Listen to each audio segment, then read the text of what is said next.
Imagine cette scène. Une dispute éclate. L'adrénaline monte. Ton cœur bat plus vite. Ton esprit s'enflamme de répliques, d'arguments tranchants, de vérités à lancer comme des flèches. Tu veux répondre, tu veux te défendre, tu veux avoir le dernier mot. Mais, et si à ce moment précis, tu choisissais de ne rien dire?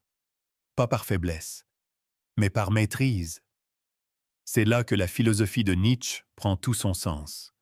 Le monde moderne glorifie le bruit.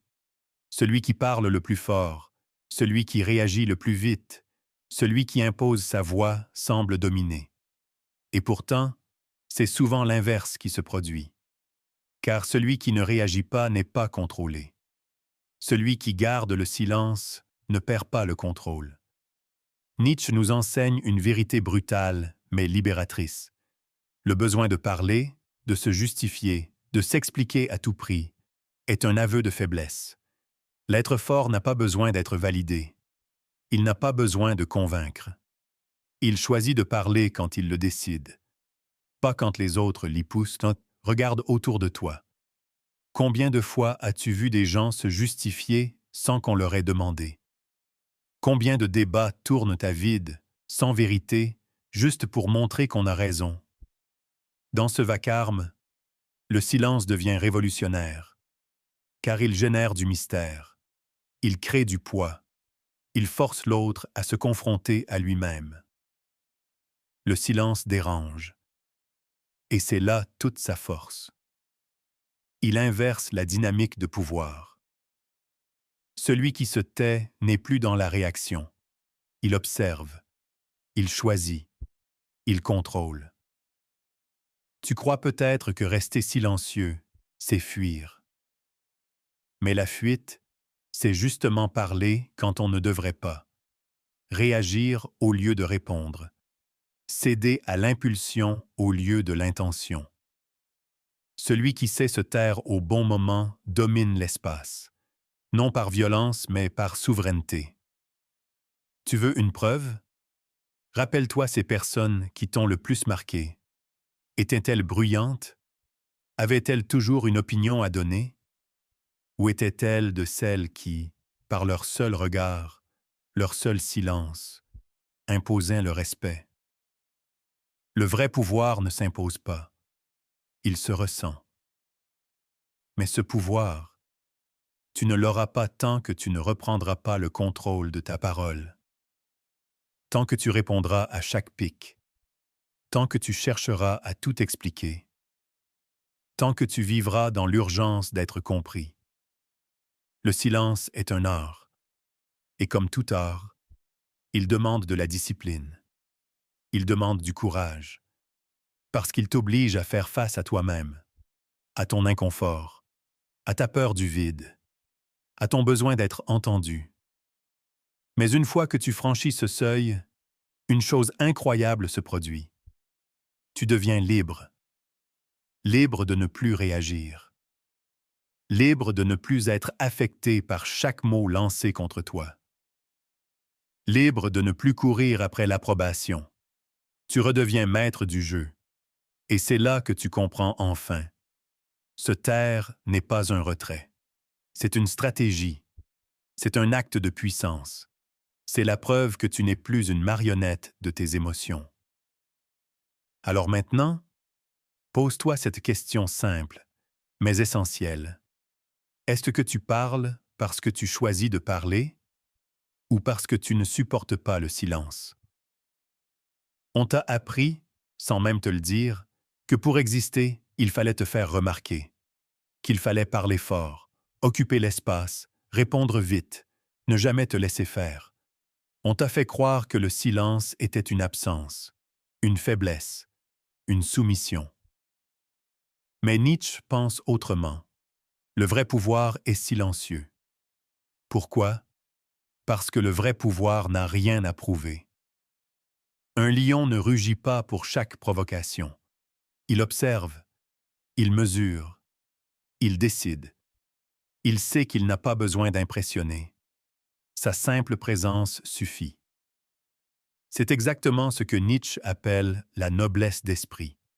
Cette capacité à ne pas s'abaisser, à ne pas entrer dans la mêlée, à rester au-dessus. Dans ce monde, ceux qui crient le plus fort, là, le plus fort, ce ne sont pas les plus forts. Ils sont souvent les plus fragiles, les plus insécures. Ils ont besoin de se montrer parce qu'au fond d'eux, ils ne se sentent pas légitimes. Alors ils surcompensent. Ils se cachent derrière leurs mots. Mais toi, tu peux faire autrement. Tu peux entrer dans une pièce sans parler, et tout le monde se retourne. Pas parce que tu imposes, mais parce que tu incarnes. Ce que tu es ne dépend plus de ce que tu dis. Ça se ressent, ça se projette. Mais attention, garder le silence. Ce n'est pas se taire par peur. C'est se taire par choix. C'est faire de ta parole un outil rare, puissant, ciselé. C'est refuser de réagir à tout. C'est comprendre que ce n'est pas à chaque attaque qu'il faut répondre, que parfois, ignorer est plus fort que frapper. Nietzsche appelle ça la force du caractère. Le caractère noble n'est pas celui qui gagne les joutes verbales, c'est celui qui n'a pas besoin de joutes du tout. Et cette force, tu peux l'entraîner. En observant ton besoin de parler, en repérant quand tu veux répondre juste pour exister, en apprenant à supporter l'inconfort du silence. Parce que dans ce silence, quelque chose grandit, ta densité intérieure. Plus tu te retiens, plus tu choisis. Et plus tu choisis, plus tu redeviens libre. Libre de ne pas réagir. Libre de ne pas te laisser aspirer par les conflits inutiles. Libre de ne plus justifier ta valeur. Et un jour, tu comprendras que ce n'est pas dans le vacarme que tu étais fort. C'est dans cette présence silencieuse qui faisait trembler les autres sans que tu dises un mot. Parler, parfois, c'est fuir. Tu remplis l'espace. Tu lances des phrases. Tu expliques, tu plaisantes, tu détournes. Tout sauf te taire. Parce que dans le silence, quelque chose surgit. Toi. Et toi peut-être. Tu ne veux pas te voir. Pas comme ça. Pas sans masque. Pas sans filtre. Nietzsche nous pousse à accepter une vérité dérangeante. Le silence révèle ce que les mots camouflent. Quand tu ne parles pas, tu entres dans un espace où tout devient visible. Ton agitation, tes doutes, tes blessures, tes contradictions. Le silence agit comme un miroir brut. Et ce miroir, il ne ment pas. Alors tu préfères le bruit. Tu préfères les conversations superficielles, les écrans, les musiques sans fin, tout ce qui t'évite de faire face à toi-même. Mais ce déni te coûte cher. Parce que tant que tu refuses de te confronter à toi-même, tu restes esclave. Esclave de tes émotions, de tes impulsions, de ton besoin d'exister à travers le regard des autres. Tu veux être libre? Commence par te taire, par rester avec toi-même, par entrer dans cet espace où tu ne peux plus tricher. Oui, c'est inconfortable. Oui, c'est parfois douloureux, mais c'est là que tu deviens lucide. C'est là que tu entends ta vraie voix, pas celle que tu utilises pour convaincre, séduire, plaire. Ta voix intérieure, celle qui murmure depuis toujours, mais que tu as noyée sous le bruit du monde. Et tu vas découvrir quelque chose d'incroyable. Le silence n'est pas vide. Il est rempli de sens, de direction, de puissance. Il te parle. Il te montre où tu t'égares. Il te ramène à l'essentiel. Et une fois que tu apprends à rester dans ce silence, tu n'es plus vulnérable. Parce que tu n'as plus besoin de fuir. Tu peux regarder en face ce que tu es et dire D'accord, voilà ce que je suis, et je peux construire à partir de ça. Nietzsche ne t'invite pas à t'effacer, il t'invite à te rencontrer. Et cette rencontre ne peut se faire que dans le silence, là où tu n'as plus d'excuses, plus d'histoire, juste toi. Tu peux croire que le silence est passif, qu'il est absence, soumission, résignation. Mais Nietzsche te dirait l'inverse. Le silence est une arme qui ne frappe pas par le bruit, mais par la présence, par l'effet de contraste, par l'espace qu'il crée. Mais attention, une arme mal utilisée peut se retourner contre toi. Si tu te tais par peur, on te piétine. Si tu te tais par honte, tu disparais. Mais si tu te tais par stratégie, si tu te retires pour mieux revenir, alors là, tu deviens imprévisible. Le silence interrompt les jeux de pouvoir. Il perturbe. Il fait dérailler les scripts habituels. L'autre s'attend à une réaction. Tu ne la donnes pas. Et tout son système vacille. Dans un monde où tout le monde parle trop, celui qui se tait devient rare. Celui qui pèse ses mots devient précieux. Celui qui observe devient dangereux, dans le bon sens. Mais pour cela, il faut savoir quand parler. Et surtout, quand ne pas parler. Tu ne dois pas utiliser le silence pour manipuler. Tu dois l'utiliser pour reprendre la maîtrise, pour recentrer, pour imposer une autre cadence, une autre énergie.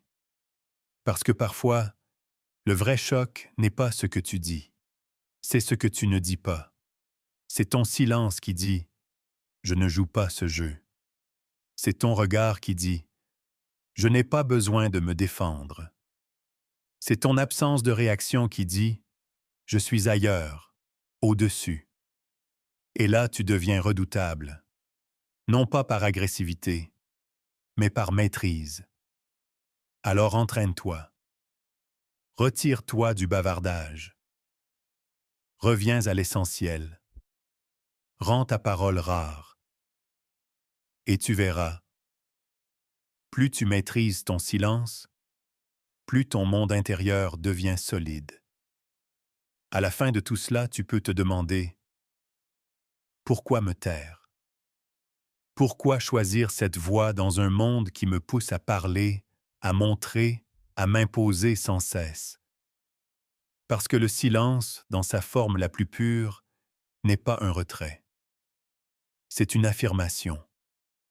Une affirmation de ton autonomie, de ta souveraineté, de ta capacité à ne pas réagir, mais à choisir. Nietzsche n'a jamais proposé de devenir invisible.